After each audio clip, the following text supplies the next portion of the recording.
साथियों नमस्कार। मैं आर के अमोल अमोल 24 चैनल पर आपका हार्दिक स्वागत है।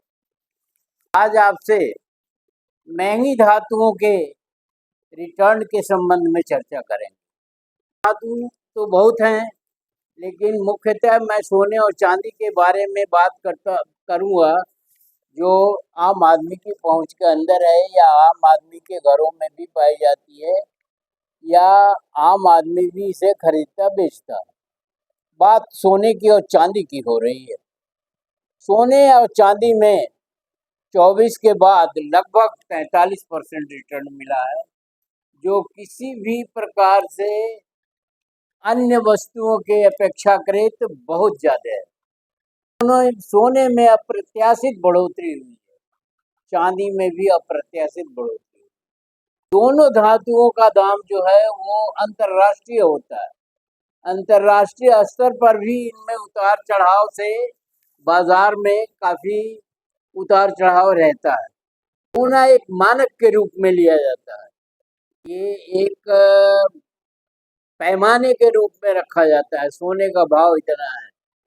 जमीनों के भाव तो जगह जगह अलग अलग होते हैं, लेकिन सोने का भाव अंतर्राष्ट्रीय होता है, देश के स्तर पर होता है। तो इस प्रकार सोना जो है बहुत बहुमूल्य धातु तो है ही, लेकिन अब अति बहुमूल्य होता जा रहा है। ट्रम्प टैरिफ, व्यापार, युद्ध और कई देशों में तनाव के चुनौतियां और अन्य चुनौतियों के कारण सोने और चांदी के दामों में बढ़ोतरी हो रही है और काफी तेजी देखी जा रही है। बाजार में तरह तरह की अफवाहें हैं, सोना इतना जाएगा, चांदी इतना जाएगा, लेकिन सोना अभी और बढ़ेगा ऐसी उम्मीद की जा रही है। और चांदी 1.5 लाख के स्तर को छू सकता है। सोने में काफ़ी तेजी आई है, 32-33 हज़ार की बढ़ोतरी इसके अंदर हुई है, जो अप्रत्याशित है। चांदी में भी काफ़ी बढ़ोतरी हुई है। 2024 में सोना 78 हज़ार के आसपास था, जो अब बढ़ करके 1,12,000 13,000 के आसपास हो गया। इस प्रकार सोना लगातार बढ़ता जा रहा है। कारण कई हैं, अंतर्राष्ट्रीय और राष्ट्रीय दोनों हैं। अंतर्राष्ट्रीय बाजार में सोने का भाव इसलिए बढ़ रहा है कि कई युद्ध चल रहे हैं और कई युद्ध मंडरा रहे हैं। पूरे विश्व में एक तनाव का वातावरण बना हुआ है। रशिया यूक्रेन युद्ध, इजराइल ईरान युद्ध, इजराइल के गाजा में युद्ध और अन्य देशों में तनाव के कारण सोने के भाव लगातार बढ़ते जा रहे हैं और चांदी के भाव भी लगातार बढ़ते जा रहे हैं। सोना एक स्टैंडर्ड धातु समझी जाती है और उसका बाजार में काफ़ी प्रभाव रहता है। नोट छापने के लिए सरकारों को सोना खजाने में रखना पड़ता है। भारत में अब भी सोना काफ़ी जो है मंदिरों में और अन्य धार्मिक स्थानों में जमा है।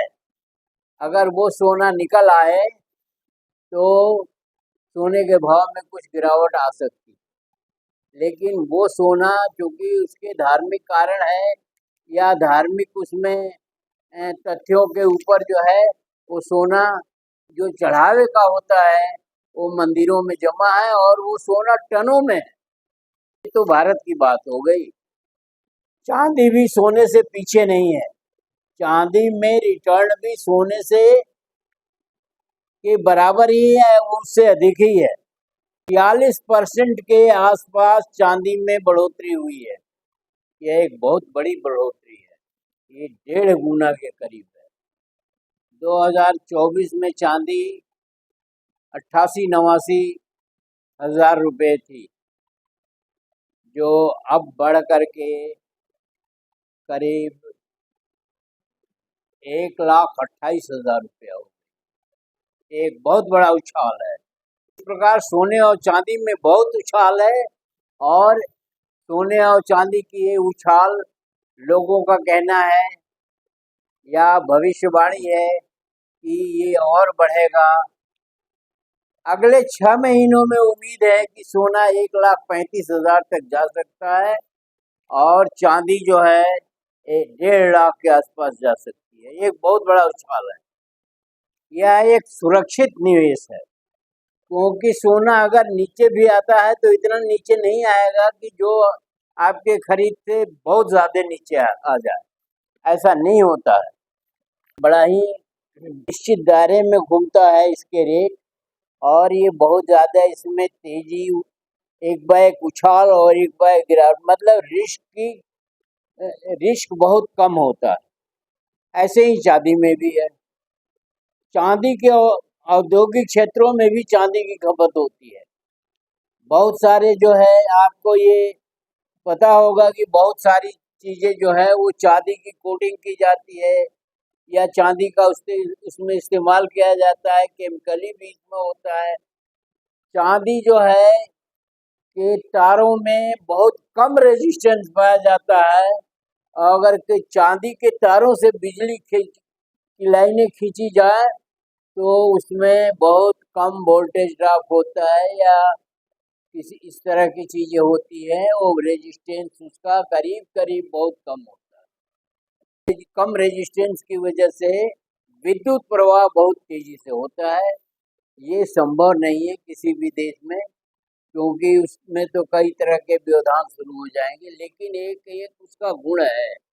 तो इस प्रकार चांदी की औद्योगिक मांग भी काफ़ी बढ़ गया, और जब तक विश्व में तनाव रहता है तब तक सोने का दाम गिरने की संभावना नहीं है, और न तनाव खत्म होने की संभावना दिखाई दे रही है, क्योंकि अभी भी लड़ाई चल रही है यूक्रेन और रशिया की। अभी भी इजराइल, ईरान और गाज़ा पट्टी की स्थिति सही नहीं है। अन्य देशों में जैसे नेपाल, फ्रांस और अन्य देशों में उथल पुथल हो रहे हैं। भारत में भी स्थितियां विपरीत है।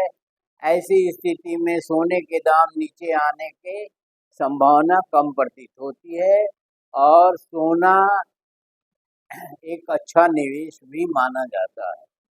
चांदी तो नहीं, लेकिन सोना एक अच्छा निवेश माना जाता है, क्योंकि उसमें फ्लक्चुएशन, उसमें उतार चढ़ाव बहुत कम होता है। चैनल को सब्सक्राइब न किया हो तो सब्सक्राइब कर लीजिए। वीडियो को शेयर और लाइक करना न भूलें।